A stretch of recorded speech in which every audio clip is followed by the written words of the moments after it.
we are Team 15 from third semester and we will explain friction and Newton's second law. Friction and Newton's second law are applied in our daily lives. However, not everyone knows what they mean or how they behave. In consequence, in the next minutes, these two concepts will be explained along with the relationship and behavior. First, we will give an introduction to know who Newton was and what his three laws are, focusing the explanation in the second law. Then we will explain friction, mentioning its different types and formulas. Therefore, we will also mention some examples of friction's daily life application. And lastly, as a conclusion and to demonstrate friction's application, an experiment will be carried out using static and kinetic friction in different objects and surfaces.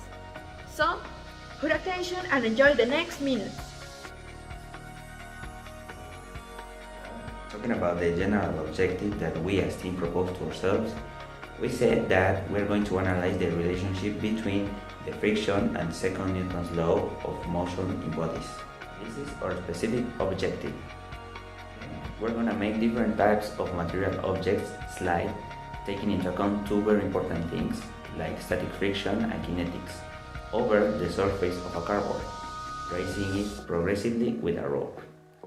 And I say this because our aim also is to understand how friction and motion may interact with our daily life situations by the process in common activities, such as this. Sir Isaac Newton was born in Worcester, England in 1643. He grew up in an era where Renaissance thinkers were challenged by new discoveries and they were doing new experiments. He was enrolled in the Cambridge University, but during the Great Plague he had to return to his home. This is when he created three laws of motion and universal gravitation, which states the following. Number 1. Every object in a state of uniform motion will remain in that state of motion unless an external force acts on it. Number 2. Force equals mass times acceleration. And number 3. For every action, there is an equal and opposite reaction. But that wasn't all he did. He was known for being a mathematician, astronomer, alchemist, philosopher, and inventor as well. He has studied telescopes, color, gravity, etc. We now know him as the father of calculus and physics. The second law of motion. This law implies that if there is not applied force, then the acceleration would be equal to zero, and that acceleration will only happen when there is a force being applied to the object. Riding your bicycle is a good example of this law. Your bicycle is a mass, and your leg muscles pushing on the pedals of your bicycle is the force. To explain the reason of how things move in real life is easy and it's called friction. Change means movement, movement means friction. This was said by Linsky in 1971. Friction is a non-conservative force which acts in the opposite direction of an object's motion. Now without it, it will be almost impossible to do tasks such as hauling a mug. This force can act in any material that we use on a daily basis by holding back the movement of the object. There are four types of friction. The first one is static friction, which prevents the objects from moving to one place to another one. The second one is rolling friction. This is the weakest type and it involves wheels or balls, and it occurs when they are slowing down its motion. The third one is sliding friction. This one happens when two objects are rubbing and opposing each other. And the last one is called fluid friction. This type of friction occurs when the fluid layers move relative to each other, and it comes in different shapes and sizes. I will talk about the different friction formulas that physics has. The first one is the friction formula, where F stands for force of friction that is acting in the object, that is equal to coefficient of friction by normal force acting on the object. Then we have the kinetic friction formula, where Fk stands for frictional force that is equal to coefficient of kinetic friction by normal force.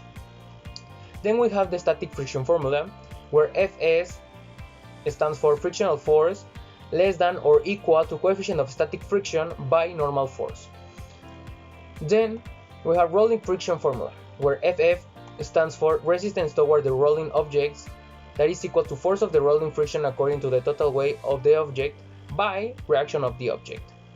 Then we have fluid friction formula, where friction is equal to fluid viscosity by area of the top plate by velocity of the top plate over separation of the two plates. At the end, we have the sliding friction formula, where Fs stands for force of sliding friction that is equal to coefficient of sliding friction by normal force. examples of their applications in everyday life situations. Now that we understand these terms, it is important for us to acknowledge how predominant friction and motion can be in our daily lives. Motion, being the action or process of moving, may intervene, for example, as someone who's practicing archery. In this case, he or she would use the arc to pitch the arrow by tensing the arched thread, causing the arrow to have a rectilinear motion to get to the target. On the other hand, we have friction, which we experience way more often than we realize. For example, when a baby uses a crayon, the harder he presses it, the darker color he'll get. This way, he's employing friction by rubbing the crayon against the paper. A different example we commonly experience is brushing our teeth. In this case, we employ the toothbrush and the toothpaste to remove the plaque of our teeth. We are again rubbing the soft materials against the hard material. General idea of the workshop: friction. Friction is the contact of two objects. The coefficients of friction will be demonstrated by sliding different surfaces over each other with a change in angle. In this case, we have one object, different angle, and here we have another object with a different angle. Static and kinetic frictions will be present. Static friction is the resistance force that is present when the object is in repose. That is why this force opposes when the movement starts. Kinetic friction is the force of resistance that is present when the object is in motion. This force opposes the movement of the object. The purpose of this experiment is to demonstrate the difference in friction's behavior depending on both the surface and the type of material in motion, studying their conduct and showing how even the flattest surface has a hardness even if it is at a microscopic level. Hi, now we're going to test the friction with this experiment. The materials we're going to use are a piece of thread, a large paperboard, it's going to be the trick cereal, a squared base, a protector, a piece of wood, a piece of sandpaper, and glass. We're going to put the objects on the large paperboard, pull the thread, and measure at what angle they come down. So let's do this. We're going to start with the wood.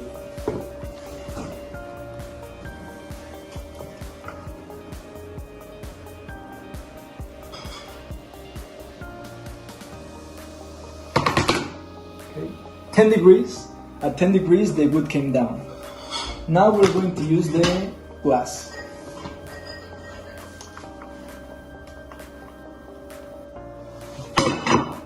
At 5 degrees the glass came down, and now we're going to test the sandpaper.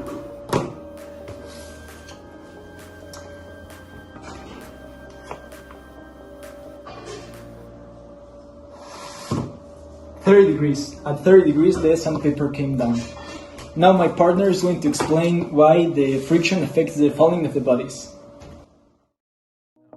Thanks to all of the information given by my teammates about the topic, we can conclude that the friction is a reaction that occurs in the contact between two bodies or surfaces.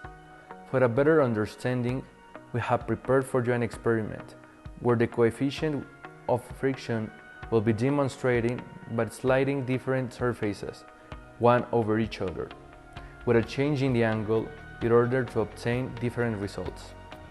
At the time that the experiment is performed, two types of friction will be observed: static and kinetic. Static friction is a resistance force presented when the object is in repose. This is why this force opposes the movement when it starts. And kinetic friction is the force of resistance that is presented when the object is in motion. This force opposes the movement of the object.